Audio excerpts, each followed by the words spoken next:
Thank you very much, Boris. A very good morning to everyone. I want to thank Prime Minister Plenković for being here this morning and start by congratulating you, the National Bank, Ministry of Finance, and everybody in Croatia for the adoption of the euro on January 1st this year. Bravo!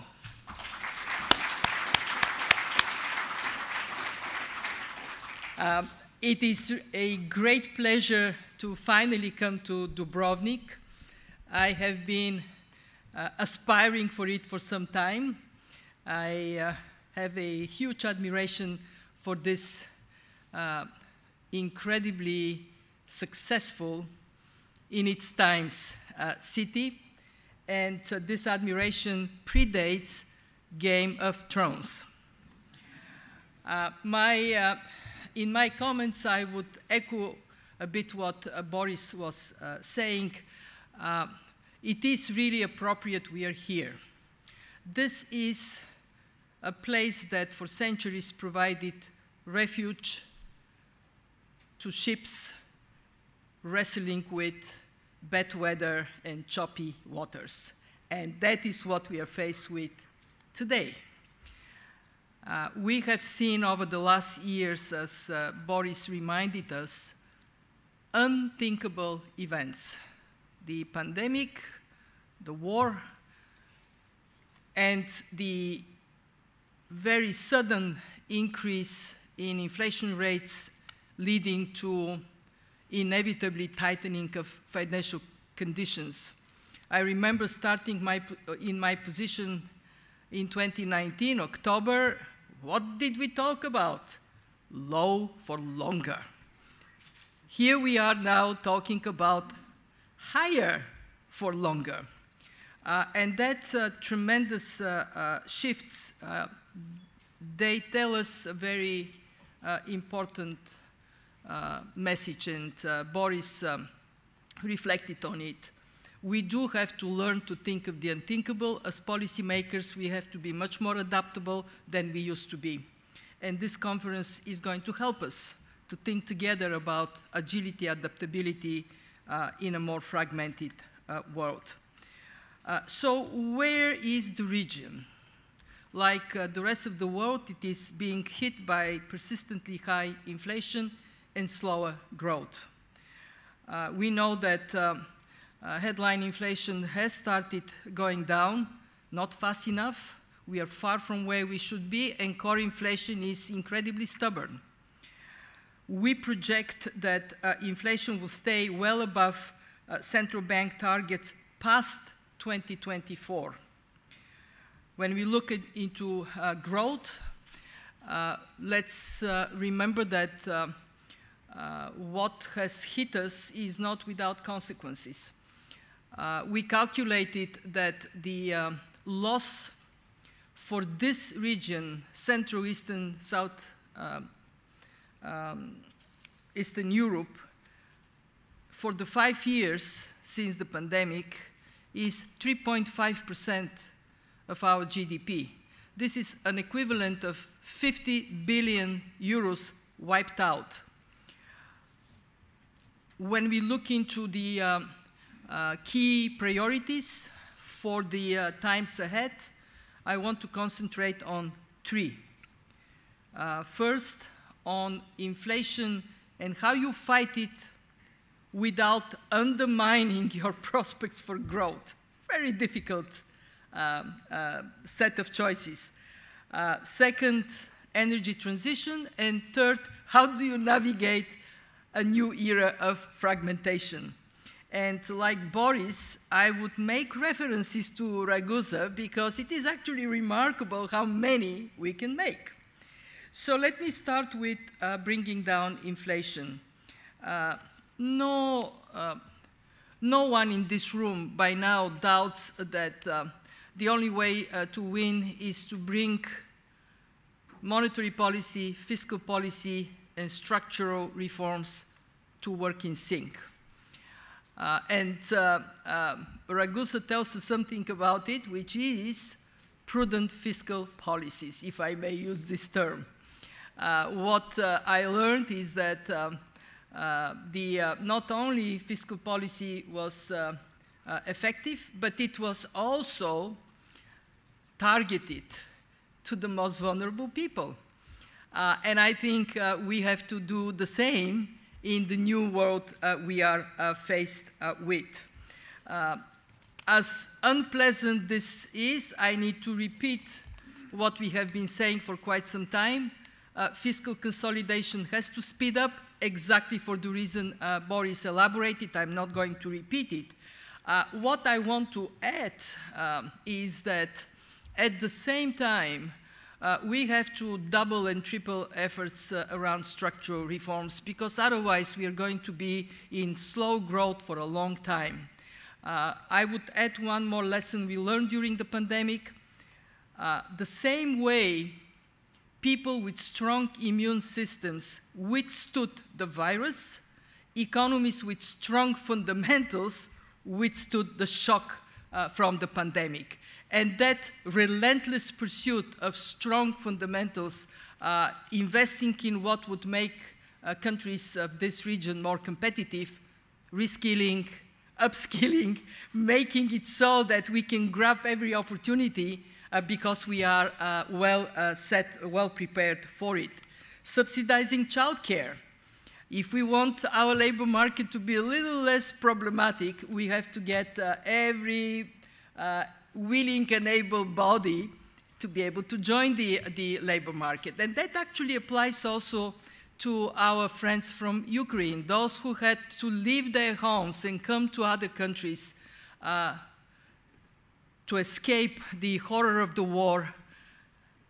Getting people to work is not only great for them and their future, it is great for the tight labor markets in many of our countries. And I want to pay tribute to Poland and Estonia, creating online tools to help Ukrainians find jobs, to the Czech Republic for addressing underemployment by making it easier to recognize refugees' qualifications, and to everybody in the region for helping on the language front so refugees, Ukrainian refugees can work. The vice governor of the Ukrainian Central Bank is somewhere here. I'm looking at the audience. Here it is. I think we have a message to him and to the people of Ukraine. We are with you. And we know you will be victorious. I want to move to the second challenge, the energy security in this region. Look, what we have lived through with the shock of withdrawing from Russian oil and gas has been incredibly tough, but also successful. I think that even Europeans, me being one of them, we did not expect at the start of this withdrawal that we will be so successful, that actually our economies will come through with a more or less positive growth in this year. But let's not kid ourselves. The job is so far from being done. There is so much more that needs to be pursued in this region for energy efficiency, for renewables, and for changing consumer and investment patterns to low-carbon, climate-resilient growth. I'm a big advocate of using carbon price as an incentive, predictable, so business knows where it is going to go. I know that not everybody is yet sold on this. Boys and girls, ladies and gentlemen, we have to move, because if we don't, the implications for our competitiveness and for the sustainability of growth are going to be very significant. Again, Ragusa, interesting example. They didn't have to deal with energy, they didn't have to deal with Russian oil and gas, but they had to deal with water. So they built an aqueduct 12 kilometers long in these days to secure water supply. If they could do it in these days, we sure can build the infrastructure that makes our economies strong and resilient. I'm going to move to the third challenge, navigating a fragmented world. Let's face it, we are in a very tough place. Our countries and the world as a whole has enjoyed something remarkable, peace dividend, since the end of the Cold War. Russia's invasion destroyed that peace dividend. Understandably, countries now have to pay much more attention to defense because we cannot anymore take peace in Europe for granted. But that means that we are going to be constrained because there is opportunity cost of what we spend on defense vis-a-vis what we spend on anything else. And on top of it, we have a more fragmented world that this war just accelerated in a direction that is particularly damaging for emerging market economies. Let's remember, over the last decades, the world economy tripled on the grounds of integration. Who was the biggest beneficiary? Emerging markets. They quadrupled at that time, but rich countries also benefited, they doubled. Now we are looking into a future where, based on our assessments, the cost of fragmentation, if we run it badly, can be devastating. We have a range just from trade fragmentation, a range between 0.2% of GDP loss and 7% loss. 7% is an equivalent of taking Japan and Germany and wiping them out from the world economy. Who is going to bear the consequences? It would be mostly emerging markets. Now, we can think of fragmentation only as evil. We also can say, hey, there are opportunities. Opportunities if we are more competitive, to be more attractive. Opportunities because of moving supply chains closer to home, possibly away from Asia. And opportunities for us integrating our economies more. Something that, by the way, we have a long, long, long mile to go. I want to finish by saying, in this world of more uncertainty, more challenges, even more it is important for our family, the IMF family, to be strong together. Just 3 days ago, at our board of directors, we discussed increasing the family by having yet another European country, Liechtenstein, potentially joining, so going to 191.